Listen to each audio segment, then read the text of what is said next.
Doctor Who, Millennial Rites by Craig Hinton. Read by an AI-generated deepfake of Colin Baker. No copyright infringement is intended. Part 1. Prologue. In the beginning was the Word. Yeti, Cybermen, Daleks. Ashley Chapel stared at the images on the 3 television screens in fascination. On the first, unstoppable silver figures strode through the deserted streets of London. The second showed huge, furry creatures patrolling the silent London underground, while the final video displayed squat, metallic monsters with their ape-like servants, engaging army troops outside a country house. Chapel paused all 3 recordings and frowned. Thanks to his sources, he now had all the proof he needed that the Earth was prey to all manner of alien invasions, and it was only a matter of time before the planet's valiant defenders, Dame Anne Travers's precious unit, met their match. He sighed.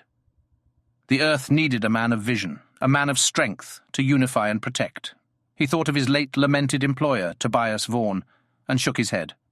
During the 5 years that he had been Vaughan's personal assistant, Chapel had bought into his dreams of unity and direction. The people of Earth were weak and directionless, and Vaughan had known that he was the only one who could lead humanity and protect it from conquest. But Vaughan had made a single mistake. His allies were ill-chosen, the Cybermen had betrayed him, and Vaughan's life had been the cost of that betrayal. Chapel stood up and walked over to the window. Outside, night was falling over London, but he could still make out the reconstruction work going on at Canary Wharf. He smiled. When Cesar Pelli's tower was complete, Chapel fully intended to occupy it with his portfolio of companies, but there were more pressing matters to attend to that evening. Opening a cupboard, he pulled out a metal tray, holding a complex assembly of electronic circuits. Very special electronic circuits. Vaughan may have died, but his legacy lived on. The micro-monolithic circuit, invention of the Cybermen, was Chapel's.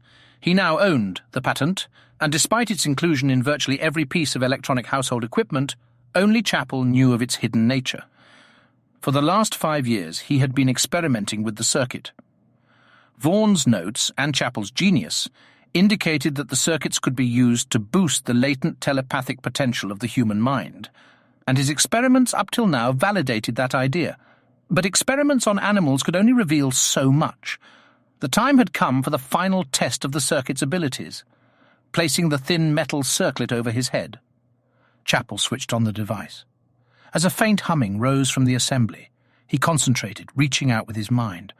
Vaughan had first contacted the Cybermen through the clumsy medium of radio, but radio could lie. Radio could hide the truth. Anybody who heard Chapel's pleas would see the conviction in his heart and would be incapable of lying in return. Chapel would choose his allies wisely, unlike Vaughan, and those allies would give him the backing he needed to set the Earth straight once more. For the briefest of moments, Chapel was convinced that he could hear Vaughan's mocking laughter, but that was impossible, wasn't it? And then his mind touched something, someone, an intellect that burnt more brightly than the sun, an incandescence of genius that radiated inside Chapel's skull. Sarah Quazell. It wasn't just a name, it was a word of power, of glory, of majesty, a word that resonated with possibilities, all of which could now be achieved. Chapel had found his ally. Dawn was breaking when Chapel finally severed the link. Not that he would ever need the device again. He and Sarah Quazell were bonded, and together they would usher in a new age of harmony and prosperity, a new millennium. Part 1. Fin de siècle. 1. "Melanie Bush, you really are a sanctimonious old prude," snapped Chantal Edwards. "We're in the 1990s, not the 1890s. The attractive brunette shook her head. "You haven't changed, have you?" Mel's expression didn't waver. Morals were morals, whatever the century, and her old university friend's brazen revelation that she was having an affair with a married man deserved only one response. "I stand by what I said, Chantal. What about this man's poor wife? Sitting at home, unaware that her husband's having yet another romantic tryst with you. How must she be feeling?"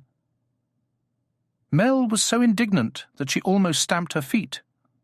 In an attempt to calm down, she looked around the large room, which was festooned with Christmas decorations and packed with her contemporaries, and sighed. What secrets were they hiding? In calendar terms, it had been 10 years since she had last been in the student union of the University of West London, 10 years in which her former classmates had married, had affairs, had babies. But for Melanie Bush, time traveller, it had only been a couple of years since she had sipped her orange juice and winced at the noise from the latest student band. Such were the vagaries of time travel, she decided, returning her attention to Chantal. Well, Chantal sighed. His wife happens to be doing exactly the same thing, Melanie, she continued. Only last week we had to leave a restaurant because she came in with her toy boy. Mel ran a hand through her cascade of red curls. Then you're all as bad as one another. 2 wrongs don't make a right, you know.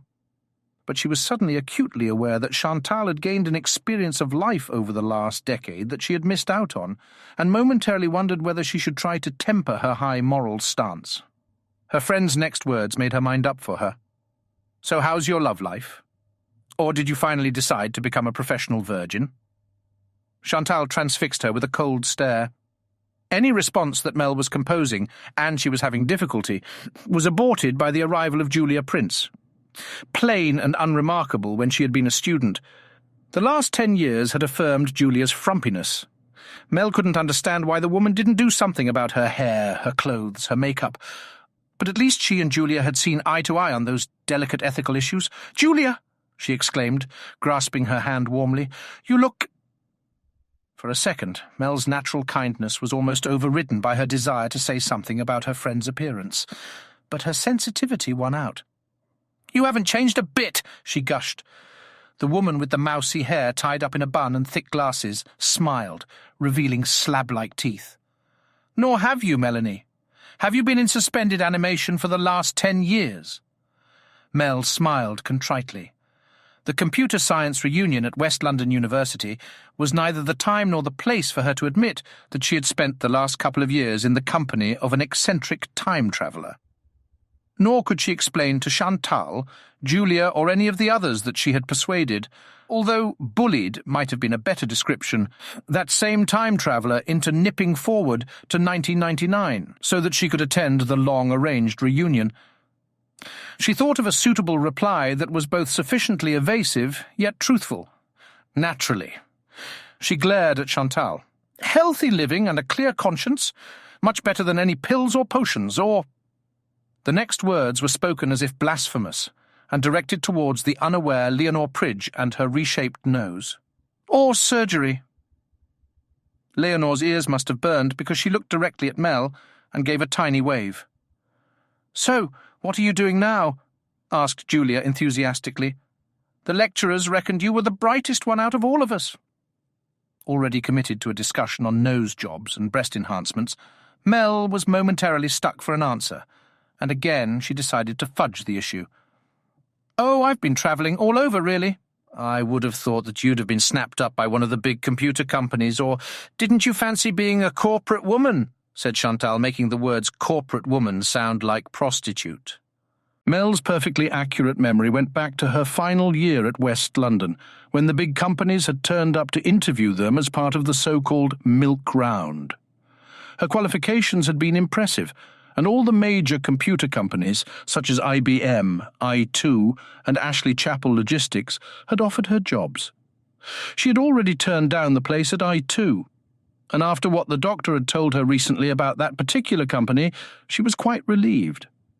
She was as broad-minded as the next person, but working for a company whose director was a bionic snake seemed almost unpatriotic, and she clearly remembered her interview with David Marker, ACL's head of development.